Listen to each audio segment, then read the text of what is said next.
Good evening, viewers. You're watching To The Point. I'm Preeti Chaudhary. Did something happen today that has queered the political pitch where the current elections are concerned? We are just about 8 months away from 2024, the general elections. Well, something did happen. The Bihar government released its caste census data, and then it was an all-out political war. The Mahagathbandhan government in Bihar releasing the findings of the caste survey conducted in the state, and a fresh political slugfest started over a nationwide caste census. Has the ball started rolling for the narrative that the India bloc wants to set? The Nitish Kumar government has released the findings of the caste survey conducted in Bihar. A move that could have a far-reaching impact on the elections, not just in the state but across the country. According to the caste survey, backward classes add to 27.1% of the population. Extremely backward classes add to 36%. Scheduled castes account for 19.7%. Scheduled tribes 1.7%. And the general category adds to 15.5% of the population. The total OBC population, according to the survey, is 63.1%. हमने एक exercise किया और ये exercise 1 साल के अवधि में बहुत त्वरित गति से हुआ और इसका उद्देश्य तो आप समझ रहे हैं कि इसका सोशियो इकोनॉमिक और बाकी जो फैक्टर्स हैं उनका एक एनालिसिस करके ये डेमोक्रेटिक जो हमारी व्यवस्था है उस पर डिपेंड करेगा कि हम इस डेटा को कैसे सदुपयोग करें और कैसे लार्जर एंड तक हम पहुंचाएं। The caste survey data, as expected, has sparked a political showdown. उन्हें तो रिपोर्ट कार्ड देनी चाहिए थी कि 33 साल 18 साल नीतीश बाबू और 15 साल लालू यादव ये दोनों ने मिलकर राज किया और गरीबों को क्या उद्धार किया, कितने लोगों को नौकरी दी, कितने लोगों की हालत सुधरी, ये रिपोर्ट कार्ड होनी चाहिए थी। अब ये रिपोर्ट कार्ड जातीय जनगणना का देकर के लोगों में भ्रम के सिवा और कुछ नहीं। हम लोगों ने कम समय में सरकार बनने के बाद ही कम समय में हम लोगों ने जानकारी इकट्ठा भी की है। आखिर कौन लोग हैं जो कचरा साफ करते हैं, नाला साफ करते हैं, कौन लोग झुग्गी में रहता है, कौन लोग मजदूरी करता है, कौन लोग भूमिहीन लोग हैं, और इस आंकड़े में सारी चीजें आ गई कि किसकी कितनी आबादी है और किसकी क्या स्थिति है। आर्थिक स्थिति का भी जो है पता चला है। Congress MP Rahul Gandhi has reiterated his demand for a nationwide caste consensus and proportionate representation. बहुत ज़रूरी है। राहुल गांधी ने कोलार में अप्रैल में एक भाषण दिया और मांग की कि पूरे देश में जाति जनगणना होनी चाहिए। जब तक आंकड़े सामने नहीं आएंगे कि किस जाति के किस वर्ग के कितनी संख्या है, तब तक कोई भी सरकार नीति निर्धारण कैसे कर सकती है। The opposition alliance India is aiming to dent the BJP's Hindu vote bank with the OBC card. But it remains a big challenge as Prime Minister Narendra Modi has successfully consolidated the Hindu vote, cutting across caste lines over the last 10 years. Bureau Report, India Today. What we've heard now over the past couple of months in Parliament, outside Parliament, is this very strong rhetoric coming in from the India Bloc Alliance, constantly harping on representation to the OBC. With the caste census being made public by the Bihar government, has the ball now been set in motion where it comes down to finding a narrative and pulling it further for maximum electoral purpose for the alliance going to 2024? Let's take that question to our panelists this evening. Joining me is Advocate Mahima Singh, National Spokesperson, Congress Party; Kuntal Krishna, Spokesperson, Bharatiya Janata Party; KC Tyagi, JDU leader. Let's cut across to KC Tyagi first, JDU leader. His government has released the caste census data that they've conducted. The court had said that they can continue with it, and now they have released the data. Tyagi ji, बहुत शुक्रिया कि आप हमसे जुड़े। मेरा पहला सवाल त्यागी जी यही है, जो कास्ट सेंसस डेटा आपने पब्लिक किया है, चौंकाने वाले आंकड़े हैं। आपको क्या लगता है इसका पॉलिटिकल इंप्लीकेशन क्या रहेगा? क्या इंडिया अलायंस को उसका पर्पस मिल जाएगा 2024 के चुनाव के लिए? देखिए प्रीति जी, 1931 के बाद देश में जातिगत जनगणना हुई नहीं थी। जनगणना भी उस तरह से नहीं हुई थी, खाली शेड्यूल कास्ट की हुई और माइनॉरिटीज के डिफरेंट ग्रुप्स की हुई। लेकिन हिंदू समाज के जो और हिस्से हैं, चाहे अपर कास्ट हो बैकवर्ड कास्ट हो, उनकी कोई गिनती कभी नहीं हुई, नंबर 1। नंबर 2, 1931 में समाज जो है जातीय गठबंधन में बहुत जकड़ा हुआ था और जो गरीब जातियों के लोग थे अपनी जात छिपाते थे और उन्होंने अपनी जात छिपा के अपना नाम ऊंची जातियों में रखवा दिया। और ये कोई अकेले हमारी पार्टी की मांग नहीं थी।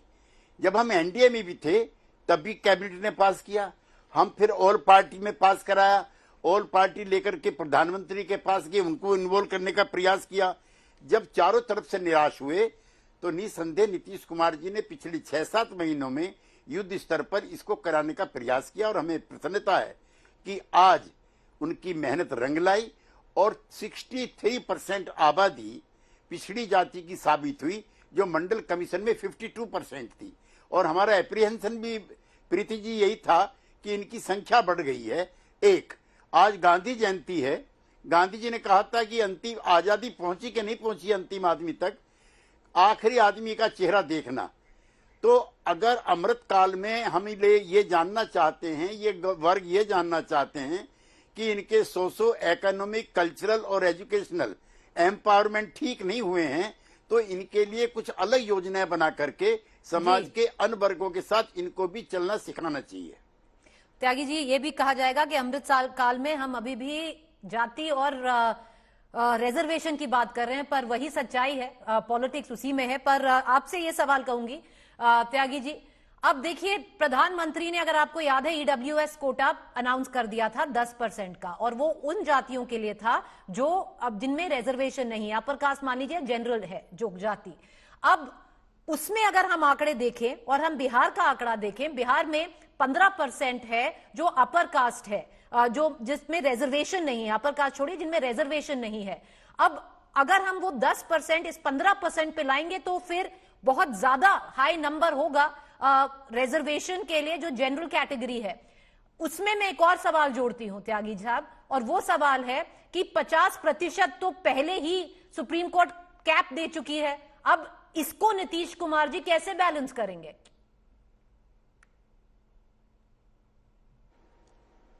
आपने प्रीति जी बहुत अच्छा सवाल उठाया। 50% का कैप तो उस दिन ही टूट गया था जिस दिन ईडब्ल्यूएस का हम लोगों ने पास किया था, और जनता दल यू ने उसका भी समर्थन किया था।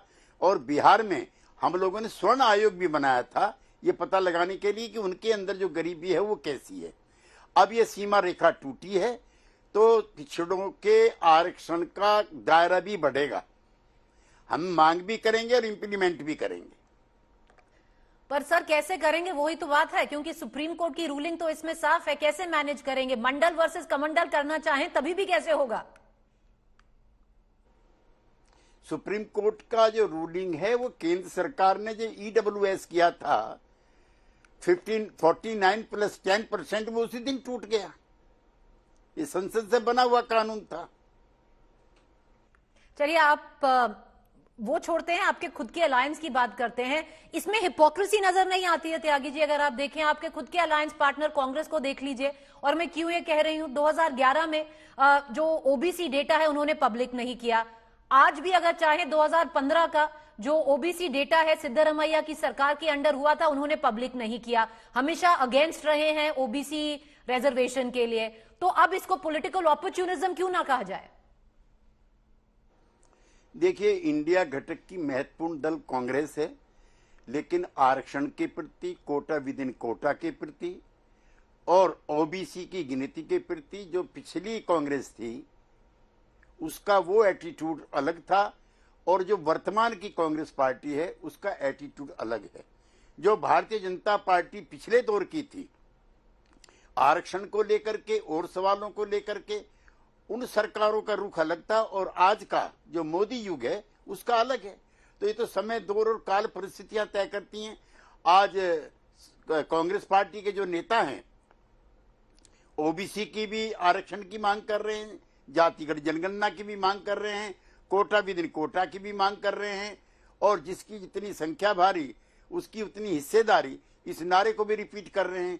तो हम काम कर रहे हैं आज की तारीख में प्रीति जी वर्तमान कांग्रेस के साथ, जिससे कोई वैचारिक मतभेद हमारा नहीं है। तो जिसकी जितनी संख्या भारी उसकी उतनी हिस्सेदारी। क्या आपको अपना जो इंडिया अलायंस है, पोल एजेंडा, पोल नैरेटिव या जो भी हल्ला बोल आप करना चाह रहे हैं उससे मिल गया है कि is this the poll narrative for the India alliance 2024? देखिए प्रीति जी, 2-3 चीजें बड़ी स्पष्ट हो गई हैं आज के घटनाक्रम से। कर्पूरी ठाकुर जी, वीपी सिंह जी के बाद इस समय पिछड़ों के सबसे शानदार और असरदार नेता के रूप में नीतीश कुमार का जन्म हुआ है, नंबर 1। नंबर 2, अब कोई भी दल एनडीए का हो या इंडिया का हो, इन मांगों से बहुत अधिक दिनों तक दूरी बना के नहीं रह सकता। भारतीय जनता पार्टी के अंदर भी उमा भारती सरीखी बहुत नेताओं ने आवाज देनी शुरू की है कि पिछड़ों के अंदर आरक्षण महिलाओं का होना चाहिए। आखिर हमने महिला आरक्षण बिल का समर्थन किया है, लेकिन 63% आबादी को आप कैसे इग्नोर कर सकते हो? उनको भी प्रोपोर्शनल रिप्रेजेंटेशन चाहिए, नंबर 1। नंबर 2, इंडिया के अंदर भी हम इसको प्रस्ताव को पास कराएंगे कि अगर हमारी सरकार बनती है तो हम लोग इसको लागू करेंगे ओबीसी की गिनती का कार्यक्रम। हम नंबर 2 कोटे में कोटा रखेंगे। नंबर 3, हम 50% का कैब तोड़ करके इन वर्गों की और व्यापक हिस्सेदारी बनाएंगे। तो नंबर 4, अब उन राज्यों को भी हम मजबूर करेंगे, देश में घूम करके नीतीश कुमार जी भ्रमण करेंगे कि सभी राज्य सरकारें अपने अपने राज्यों में ये आंकड़े इकट्ठे करें कि जिन समूहों का एम्पावरमेंट नहीं हुआ है उनके लिए अलग से लाभकारी लाभार्थी योजनाएं बनाई। चलिए, आपने पॉलिटिकल जो इसके पीछे जो आप करेंगे वो तो दे दिया, मॉरली सवाल फिर भी रहता है, मेरिट का क्या हुआ अगर हम कोटा विद इन कोटा और रिजर्वेशन की बात करें। और बात ये भी होती है त्यागी साहब कि नीतीश कुमार खुद कुर्मी है, पर जब चुन के आते हैं सुशासन लॉ एंड ऑर्डर के उससे चुन के आए थे, अपनी जात से चुन के नहीं आए थे। पर बहुत शुक्रिया सर कि आप हमसे जुड़े। KC Tyagi, thank you for joining us. Let's take now the debate to our panelists. Advocate Mahima Singh, national spokesperson Congress, Kuntal Krishna, spokesperson Bharatiya Janata party. Krishna साहब, बहुत शुक्रिया कि आप हमसे जुड़े। भारतीय जनता पार्टी का क्या इस पे रिएक्शन रहेगा? क्योंकि अगर जिस तरीके से भी देखें, एक पॉलिटिकल नैरेटिव तो सेट हो गया है। बिहार में जो हुआ है, अब मांगे और सरकार और राज्यों से भी आएंगी जहां पर ओबीसी की संख्या भारी है। Preeti ji, first of all, let me make this very clear to you. Right. The cabinet which passed the proposal for a survey based on caste, a survey for socio-economic caste-based survey. The cabinet had 16 ministers from BJP. This is a fact and it should be taken on record. 16 ministers from BJP. The cabinet which released the money, Bihar government cabinet, which released the money to conduct this survey, had 16 ministers from BJP. So the whole concept of a survey which can bring the reality in front of everyone, which section of society stands where in a broader picture, in a socio-economic cultural picture, the whole survey was done because of BJP support, first of all. Second thing, when the results have started coming out, government of Bihar and Mr. Nitish Kumar has not published the very essence of the whole survey. He is repeatedly saying this thing that we conducted this survey so that we can know that which section of society is left behind economically, culturally, socially. Okay. But government of Bihar has not released the very essence of the whole survey. They have yet not released that economic social data. They have yet not released. Okay, but Mr. Krishna, as I bring in Mahima, as I bring in the Congress spokesperson Mahima Singh, I'll ask you this question again, sir. Is the BJP now pro-caste census? Do you think OBC census hona chahiye, jald se jald? BJP is for any kind of survey which can bring marginalized people of society into the main fray. Anything. It is BJP owned. It is BJP. So do you welcome this survey then, sir? OBC then why was the survey opposed status? Why was the survey opposed in Bihar? This was not opposed. We supported it. We supported it in the cabinet, Preeti ji. We supported it in the cabinet. Okay. We were part of that cabinet. This is For the fact in Bihar, that sir. taken on record. But on a central level, you have not supported it. It suits you, Preeti ji, at least Preeti ji, politically. Preeti ji, to no, Preeti Haan ji, ji, boliye. Preeti ji, Say, I'm again telling you, and it is the official line. Okay. BJP is for any kind of survey which can bring marginalized people of marginalized section of society into the main fray. And there are a big section of society which has been kept marginalized by their Mr. own Krishna, people, I will bring by in their Mahima own Singh people. and I'll come back and ask you that question. Will BJP now move for a caste census and an OBC survey in the state of Uttar Pradesh? It's your government. You have the will. You can go ahead and conduct a survey in the state of Uttar Pradesh. I'll ask you that question. Mahima Singh, question is also of the hypocrisy of the Congress. 2011, there was a census. You did not make the OBC numbers public. 2015, Karnataka under Siddaramaiah, you still haven't made the numbers in terms of the percentage of the OBC public. Why? And why suddenly the newfound love for OBC and reservation, ma'am? When you've been against it in the past. That's what I mean to ask you. Jai Hind. Preeti, I think I will answer your question. It is very relevant and I have a befitting answer to it. But let me just first, talk about, let me set the pretext of what I understand of the whole issue. See, public welfare is a matter of intention, true intention. And if one thing that this release of data has established clearly is India's intention of public welfare. Now, for the BJP, I was just listening to the BJP spokesperson, and I've also heard the Prime Minister's statement that has come out today. One thing that comes to mind is that the BJP, corners itself from its allies the moment it sees that they have shifted the spotlight to public welfare, apart from what the BJP or where the BJP wanted it to be. Now, you ask me that why did the Congress, or you're saying that it is our hypocrisy. Well, I would say that the BJP, while it pays hollow lip service to, bringing welfare to the last in the line in the name of Antyodaya. They say, we have done Antyodaya, they talk of Labharthis, which is hollow lip service, and I think data speaks louder than either of us sitting here. So I think it becomes very clear that the Congress, having invested 4,000 crores of public money in socio-economic caste census in 2011, which was very much the intention of the Congress government, of the UPA government, of which the Congress was a majority player. The BJP government, it came with a massive mandate. And what did it do? It misappropriated the mandate. It did everything else. It could do a GST. It could do a demonetization overnight. It could bring draconian farm laws, which they had to abruptly take back later on after the farmer protests. But with that massive mandate, one thing that the BJP has not been able to do is public welfare, is the due census. The census is inordinately delayed, and we don't know why. But madam, you still haven't answered the question. What has brought the change of heart for the Congress when it comes down to the caste survey? I think I have answered it, Preeti. I think I've answered it when I said that we were a coalition government wherein we were a majority player, but there were others that we had to take opinions of into consideration. Unlike the BJP, which is now which has come with a massive mandate for a second term. Okay. I have 10 seconds. I want to bring in your counterpart, Mr. Krishna. Will the BJP move ahead with a caste survey in the state of Uttar Pradesh? Preeti ji, I told you very clearly, BJP is for any kind of survey which can bring marginalized people into the main fray. Because we know that a bigger section of the society has been kept marginalized by so-called their own people for their own political benefits. We are very well aware of this.